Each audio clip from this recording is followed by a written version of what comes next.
What's up, everybody? It's already been a week. Time flies. Elena and I have been in Portugal for a week now. We're working from a beautiful office here in Braga, which is a city about an hour from Porto. Today, I quickly want to share a framework that's been extremely helpful to me in the last 10 years or so to resolve conflicts early and quickly. Now, whether it's in your personal lives or in your professional lives, often I think being successful means navigating conflicts quickly and successfully. And because conflicts can be anywhere, it's important to have a framework that we can apply easily and quickly without much thinking. Another reason why this framework is important is that I think now that most of us work remotely or have at least had some experience working from home or remotely in one way or the other, I think it's important to over-communicate in that setup. Because we don't have the luxury of being in the office and getting a certain feel for one another. If someone feels frustrated or sad or any other emotion, it's much harder to sense that over the distance. So here's the framework that I would like to share with you today. 3 F's: facts, feelings, and future. To give you an example, recently I talked to a couple founders who had recently raised money and announced it. Now in the press, only one founder was mentioned in the article because he was the one that had talked to journalists, and understandably the other founder felt a bit unappreciated and was frustrated. Now instead of being angry about that and staying frustrated and letting it grow inside him until at some point it explodes, here's a better way to resolve that with a framework.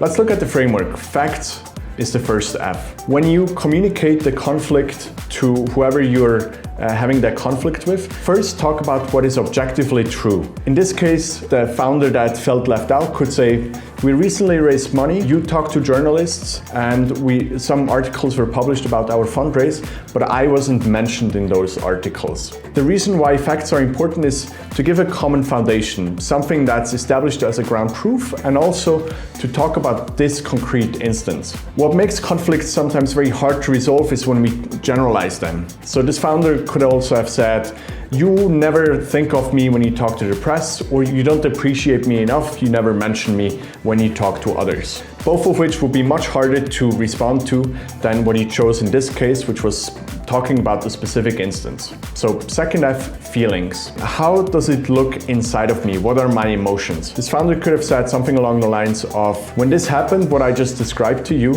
I felt left out, I felt unappreciated, and honestly, I was also a bit frustrated because I felt this had happened before." Now, why is it important to choose these words? Because I want to give the person on the other side of the table a clear idea of how it made me feel, what's going on inside of me. Because that might not always be obvious, and it might also not be easy for another person to look inside of me. So it's important to talk about it. And now on to the third F. Future. I talk about how I'd like us to handle situations like this going forward in order to avoid frustration on either side and to avoid conflict. So the founder could have said something along the lines of, "When you talk to journalists in the future, it'd be great if you ran it by me before anything gets published. I would also appreciate it if you make sure I get included in one or the other article because it's something that I value as well." Now, why is that third part important? Because it gives the other party a clear way out of the conflict. They might not be aware that there was a conflict, and by giving them a clear way out of this situation, you give the whole situation a very positive spin. Now, that's a very simple example. Of course, sometimes it's hard to be very clear about our own feelings and what has caused what, but this framework has extremely helped me in the last 10 years or so since I've first heard of it and slightly adapted it for myself. And I thought it might be helpful to some of you as well, especially during these times where some of us might be challenged by new work environments. So just to quickly summarize, 3 F's. First, facts, feelings, and then future. Let me know how it goes. Let me know if this framework has been adding any value to you. And with that, have a beautiful day, stay curious, and I'll talk to you soon.